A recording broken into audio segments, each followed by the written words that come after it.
Pemirsa, terima kasih untuk setia menyaksikan special interview with Claudius Bukan.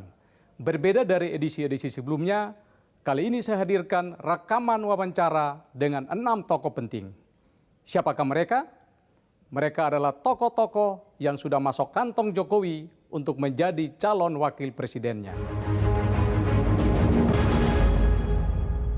Saya mulai kandidat dari unsur santri. Saat wawancara dengannya awal Juni lalu, kami sengaja memberi judul Sang Kuda Hitam karena namanya sudah masuk daftar calon wakil presiden Joko Widodo.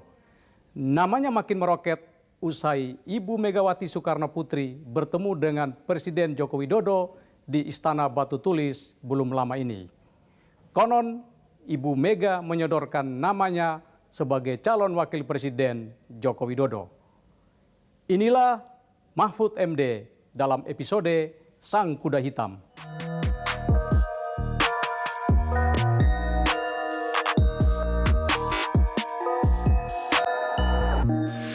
Pak Mahfud termasuk salah satu yang disebut untuk calon wakil presiden.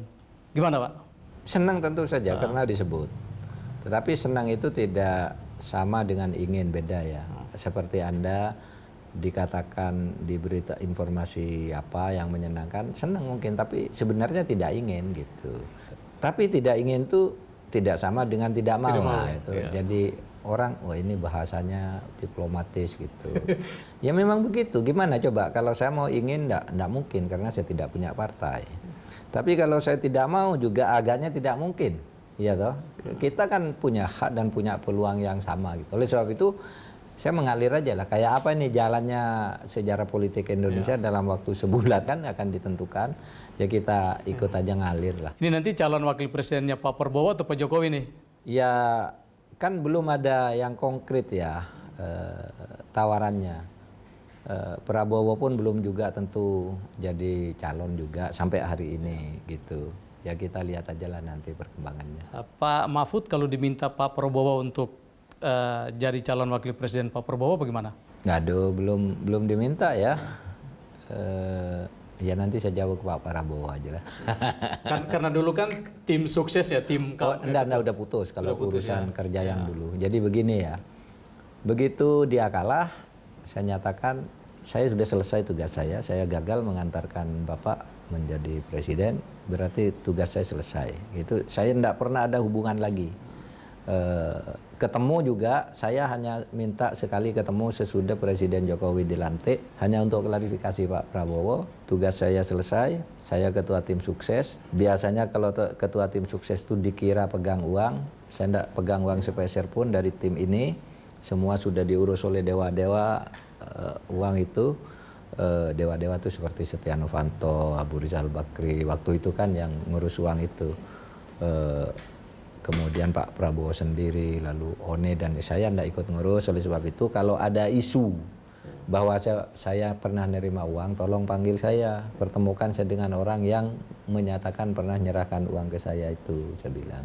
Enggak, katanya, kalau Pak Mahfud ini menurut catatan saya enggak ada masalah, terima kasih sudah bekerja dengan baik, enggak ada masalah. Tapi kalau ini ada beberapa nama disebutnya, sudah, saya selesai. Sejak itu, enggak salah itu 5 November 2014. Jadi bisa baik-baik ya Pak Mahfud? Bisa baik-baik, enggak pernah ada konflik, tapi juga tidak dekat. Oleh sebab itu, sering juga berbeda dalam melihat persoalan masyarakat. Jadi Pak Mahfud tidak mau dengan Pak Prabowo karena sadar bahwa Pak Prabowo nggak mungkin mengalahkan Pak Jokowi? Waduh, saya enggak tahu, saya enggak sampai ke situ, enggak sampai menarasikan hal yang seperti itu. Mungkin itu keyakinan atau perhitungan banyak orang gitu, atau perhitungan survei-survei, tetapi saya tidak pernah menarasikan seperti itu. Ya, kalau kita lihat survei ini ya dari beberapa lembaga survei ya Pak Mahfud ya, ini dari indikator Pak Mahfud itu 13, nomor 2 di bawah Ibu Sri Mulyani ya. Lalu dari carta politika Pak Mahfud 1, 2, 3, nomor 6 ya. Ini dengan masih ada Pak Yusuf Kalla ya. Kalau Pak Yusuf Kalla nggak maju lagi, Pak Mahfud nomor 5 ya. Angkanya cukup tinggi. Nah ini Pak Mahfud dengan angka seperti ini, Pak Mahfud percaya diri untuk maju atau Gini, saya menunggu perkembangan aja gitu. Menunggu perkembangan dalam pengertian saya kan tidak seumpama pun saya percaya diri lalu saya mau menggunakan instrumen apa. Kan tidak ada. Misal, wah saya percaya diri, terus saya kan tidak punya partai. Oleh sebab itu biar itu diputuskan oleh Pak Jokowi lah untuk menentukan nama-nama yang menurut Pak Jokowi cocok untuk ini angka partai-partai. setinggi ini Pak Mahfud kan kita lihat belum gencar promo ya. Iya. Gambarnya belum muncul di billboard, tapi persentasenya sudah setinggi ini. Menurut Pak Mahfud ini faktor apa nih? Mungkin masyarakat sekarang merasa perlu tokoh yang apa adanya kali ya. Karena selama ini saya kan apa adanya, tidak mempromosikan diri juga. Kemudian kalau ada kasus menurut saya yang benar si A ya saya bilang si A, menurut Lugas saya, ya. iya kan? Lugas ya. Sehingga keliru orang mengatakan, "Lu Pak Mahfud tuh kok sekarang sudah selalu memuji pemerintah." Saya katakan, mana saya memuji pemerintah? Dalam kasus apa? Enggak juga. Tetapi saya juga tidak memaki-maki pemerintah gitu. Pak Mahfud, saya bertemu dengan beberapa cawapres ya, Mas Romi, Caimin, Pak Erlangga Hartarto. Yang dari Parpol ya. Iya, dari Parpol ya. Mereka mengaku mendapat sinyal dari Pak Jokowi untuk kalian maju saja untuk promosikan diri untuk meningkatkan elektabilitas. Nah, Pak Mahfud pernah nggak mendapat sinyal dari Pak Jokowi untuk silakan untuk promosikan diri? Enggak pernah. Enggak pernah mendapat sinyal seperti itu. Dan saya mendengar ya langsung juga dari Rome bahwa disuruh mempromosikan diri agar partainya kuat gitu. Tetapi eksplisit mengatakan bahwa Anda calon wakil presiden saya belum pernah gitu. Saya kira kepada semuanya juga belum. Pak Mahfud belum pernah ada komunikasi dengan Pak Jokowi soal ini, soal calon wakil presiden? Enggak. Saya sering ketemu Pak Jokowi tapi tidak pernah bicara soal calon wakil presiden. Ini jangan-jangan Pak Jokowi lagi mengelus-ngelus nih, Pak Mahfud nih? Ya, enggak tahu juga. Saya kan tidak pernah dilus. Ketemu baik-baik saja gitu. Tapi tidak pernah bicara soal wakil presiden. Iya, karena kalau lihat dari hasil survei ini sangat tinggi, bahkan melampaui kandidat-kandidat yang sudah promo habis-habisan. Iya. Ya itu fakta di lapangan dan saya gembira bahwa ternyata masyarakat masih jernih ya. Itu kan artinya pandangan yang jernih masyarakat. Tidak harus orang yang mempromosikan diri yang dia tonjolkan, yang dia pilih gitu. Bisa saja orang yang tidak menurut keyakinan mereka gitu kan. Menurut saya demokrasi kita ya menggembirakan.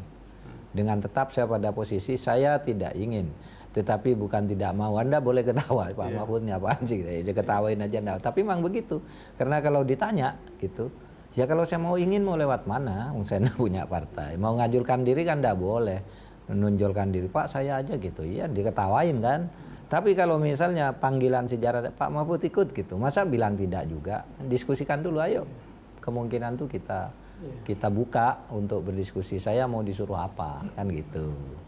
Ya, sebab ada pendapat yang mengatakan bahwa ketika partai-partai koalisi di kubu Pak Jokowi itu deadlock ya, saling rebutan calon wakil presiden, dicari figur alternatif dan Pak Mahfud konon masuk dalam list calon alternatif itu. Ya, alhamdulillah. Kalau memang itu benar, kita lihat aja perkembangannya.